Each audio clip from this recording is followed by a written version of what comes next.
ఏమన్నాడు?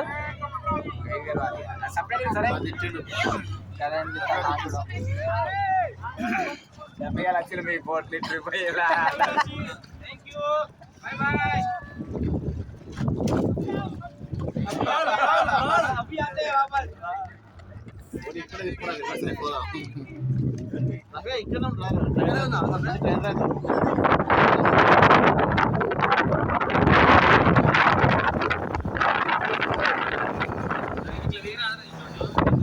అరే చుచ్చా నేను ఇప్పుడు ఈయన తమాషా చేస్తాడు ఇక. అరే ఇదేరా బనానా